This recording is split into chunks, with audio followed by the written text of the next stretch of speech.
Style cancelled. यहाँ learning मिलती है क्रिएटिव ट्विस्ट के साथ। Knowledge park the creative school, creativity is our subject. Public school English medium admissions are open, nursery to higher classes. पिछले साल हुए भारी बारिश की वजह से किसानों को हुए नुकसान का कंपनसेशन न मिलने पर किसानों ने अपना आक्रोश दिखाते हुए हुलसूर तहसीलदार के माध्यम से सीएम को दिया मेमोरेंडम।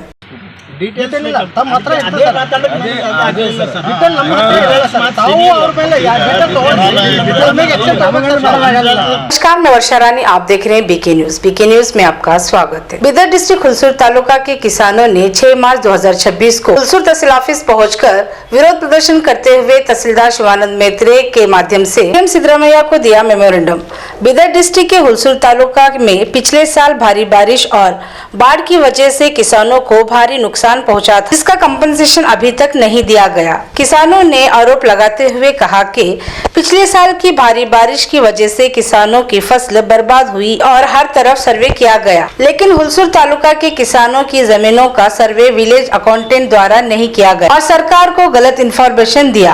किसानों के साथ अन्याय हुआ है, जिन्हें आज तक न्याय नहीं मिला। कर्नाटका किसान संघ डिस्ट्रिक्ट प्रेसिडेंट के नेतृत्व में भारतीय किसान संघ ने आरोप लगाते हुए कि सर्वे करने में लापरवाही बरतने में विलेज अकाउंटेंट जिम्मेदार है। तहसीलदार से मांग की कि विलेज अकाउंटेंट अधिकारियों पर एक्शन लिया जाए, किसानों के फसल का कंपनसेशन जल्द ही दिया जाए और चेतावनी दी कि AR के गिरी सिल्क एंड साड़ी, आर के वुडन हैंडीक्राफ्ट गिफ्ट सेंटर, प्रधानमंत्री भारतीय Jan Aushadhi medical store, all medicine 50 to 80% of near government hospital बसवा कल्याण। और चेतावनी दी कि आने वाले दिनों में विलेज अकाउंटेंट अधिकारियों के खिलाफ कार्रवाई नहीं की गई तो 15 मार्च 2026 को तहसील ऑफिस के सामने धरना प्रदर्शन करेंगे। ಶಾಸಕರ ಮಾತಿಗೆ ನಿರ್ಲಕ್ಷ್ಯ ಮಾಡ್ತಾನೆ, ಯಾರ ಮಾತಿಗೆ ನಿರ್ಲಕ್ಷ್ಯ ಮಾಡ್ತಕ್ಕಂಥದ್ದು ಎಲ್ಲ ನಿಮ್ಗೆ ಹಾಕಿದಂಥ ಎಲ್ಲ ಯಾವ್ಯಾವ ಟೈಮ್ನಾಗ ಏನೇನು ಕೊಟ್ಟಿದ್ದೀವಿ ಅನ್ನೋಕ್ಕಂತ ಸಬ್ಮಿಟ್ ಮಾಡಿ ಒಂದು ಲೆಟ್ರ್ ಹಚ್ಚಿ ನಾವು 5ನೇ ತಾರೀಕಿಗೆ ಒಂದು ಶಾಂತಿಯುತ ಹೋರಾಟ ಮಾಡ್ತಕ್ಕಂಥ ನಿರ್ಣಯ ಕೈಗೊಂಡು ನಿಮ್ಮ ತಹಸೀಲ್ ಆಫೀಸ್ ಮುಂದೆ ನಾವು ಹೋರಾಟ ಮಾಡ್ತಕ್ಕಂಥ ನಿರ್ಧಾರ ತಗೊಂಡಿದ್ದೀವಿ.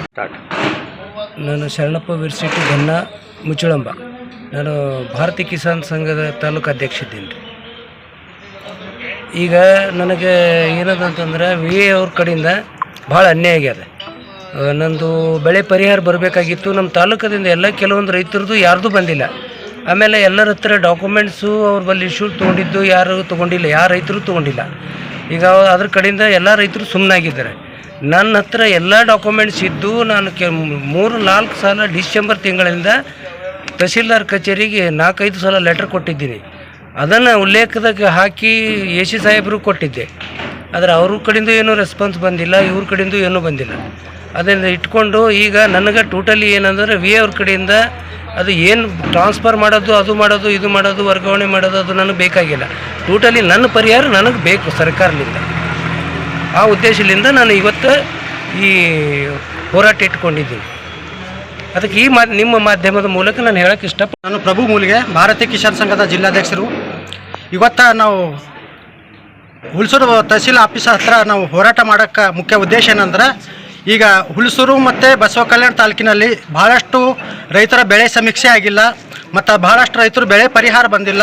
ಅದಕ್ಕೆ ಕಾರಣಕರ್ತರಾದಂಥ ತಲಟಿ VA ಅವರು ಭಾಳಷ್ಟು ಗ್ರಾಮದಲ್ಲಿ ಏನಪ್ಪ ಅಂದ್ರೆ ಅವರು ಹೊಲ ಗದ್ದೆಗಳಿಗೆ ಹೋಗಿ ಸರ್ವೆ ಮಾಡಲಿಲ್ಲ. ಸರ್ವೆ ಮಾಡಿದ್ರು ಕಬ್ಬಿದ್ರೆ ಉದ್ದು ಬರೆದಿದ್ದಾರೆ, ಉದ್ದಿದ್ರೆ ಕಬ್ಬು ಬರೆದಿದ್ದಾರೆ. ಹೀಗಾಗಿ ಭಾಳಷ್ಟು ಸುಮಾರು ರೈತರು ಏನಪ್ಪ ಅಂದ್ರೆ ಇವತ್ತು ಬೆಳೆ ಪರಿಹಾರ ಬಂದಿಲ್ಲ. ವಿಮೆ ಭಾಳಷ್ಟು ರೈತರು ವಿಮೆ ಕಟ್ಟಿದ್ರು ವಿಮೆ ಪರಿಹಾರ ಬಂದಿಲ್ಲ. ಅದಕ್ಕೆ ಮೊನ್ನೆ ತಹಸೀಲ್ದಾರು ಭಾಳಷ್ಟು ಸಲ ನಾವು ಏನಪ್ಪ ಅಂದ್ರೆ ಅರ್ಜಿ ಕೊಟ್ಟಿದ್ದೀವಿ. ಅದಕ್ಕೇನಾದ ಸೂಕ್ತ ಕ್ರಮ ಅವ್ರ ಮೇಲೆ ಸೂಕ್ತ ಕ್ರಮ ಕೈಗೊಳ್ಬೇಕಂತ. ಆದರೆ ಮೊನ್ನೆ ತಹಸೀಲ್ದಾರು ಇಲ್ಲಿ ತನಕ ಅವ್ರ ಮೇಲೆ ಯಾವುದೇ ಕ್ರಮ ಕೈಗೊಂಡಿಲ್ಲ. ಅದ ನಂತರ ನಾವು AC ಅವ್ರ ಹತ್ರ ಹೋದಿವಿ. ಈ AC ಅವ್ರ ಹತ್ರ ಸುಮಾರು ಸಲ ಹೋಗಿ ನಾವು ಲೆಟರ್ ಕೊಟ್ಟಿದ್ದೀವಿ. ಈ ಥರ ಅನ್ಯಾಯ ಮಾಡ್ತಾ ಇದ್ದಾರೆ ಅಲ್ಲಿಂದ VA ಅವರು. ಭಾಳಷ್ಟು ರೈತರು ಹೊಲಗದ್ದೆಗಳಿಗೆ ಸರ್ವೆ ಮಾಡಲಿಲ್ಲ. ಭಾಳಷ್ಟು ರೈತರಿಗೆ ಏನಂದ್ರೆ ಬೆಳೆ ಪರಿಹಾರ ಬಂದಿಲ್ಲ. ಮತ್ತು ವಿಮೆ ಕಟ್ಟಿದಂಥ ಬೆಳೆಗಾರರಿಗೆ ರೈತರಿಗೆ ಏನಪ್ಪ ಅಂದ್ರೆ ವಿಮೆ ಪರಿಹಾರ ಬಂದಿಲ್ಲ. ಅದಕ್ಕೆ ಸೂಕ್ತ ಕ್ರಮ ಕೈಗೊಳ್ರಿ ಅಂತ ಹೇಳಿ ಭಾಳಷ್ಟು ಸಲ ನಾವು ಏನಪ್ಪ ಅಂದ್ರೆ AC ಅವರಿಗೆ ಲೆಟರ್ ಕೊಟ್ಟಿದ್ದೆ. ಆದರೆ AC ಆಗಲಿ ಮೊನ್ನೆ ತಹಸೀಲ್ದಾರ್ ಅವ್ರಿಗೆ ಇಲ್ಲಿ ತನಕ ನಮಗೆ ಯಾವುದೇ ರೀತಿಯಲ್ಲಿ ಏನಪ್ಪ ಅಂದ್ರೆ ಆಶ್ವಾಸನೆ ಕೊಟ್ಟಿಲ್ಲ. ಅವ್ರ ಮ್ಯಾಗೆ ಯಾವುದೇ ರೀತಿಯಲ್ಲಿ ಕ್ರಮ ಕೈಗೊಟ್ಟಿಲ್ಲ. ಒಂದು ವೇಳೆ ಅವರು ಈ ತಹಸೀಲ್ದಾರ್ ಆಗಲಿ ಮತ್ತು AC ಅವರಿಗೆ ಆಗಲಿ ಮುಂದಿನ ದಿನಗಳಲ್ಲಿ ಅವ್ರ ಮೇಲೆ ಯಾವುದೇ ರೀತಿಯ ಕ್ರಮ ಕೈಗೊಳ್ಳದಿದ್ದರೆ ಮುಂದಿನ ದಿನಗಳಲ್ಲಿ ನಮ್ಮ ಜಿಲ್ಲಾಧಿಕಾರಿ ಹತ್ರ ಕಚೇರಿ ಹತ್ರ ನಾವು ಹೋರಾಟ ಮಾಡ್ಲಿಕ್ಕೆ ನಾವು ಇವತ್ತು ನಿರ್ಣಯ ತೊಗೊಂಡಿದ್ದೀವಿ. ಅದಕ್ಕೆ ಆದಷ್ಟು ಮಟ್ಟಿಗೆ ನಮ್ಮದು ತಹಸೀಲ್ದಾರ್ ಅವರು ಆದಷ್ಟು ನಮ್ಮ ರೈತರಿಗೆ ಯಾರಿಗೆ ಪರಿಹಾರ ಬಂದಿಲ್ಲ ಅಂತ ರೈತರಿಗೆ ಪರಿಹಾರ ಕೊಡಿಸಬೇಕು, ಇಲ್ಲಂದ್ರೆ ಮುಂದಿನ ದಿನಗಳಲ್ಲಿ ಉಗ್ರವಾದ ಹೋರಾಟ ಮಾಡ್ತೀವಂತ ಈ ಮಾಧ್ಯಮ ಮುಖಾಂತರ ನಾನು ತಿಳಿಸ್ತಾ ಇದ್ದೀನಿ.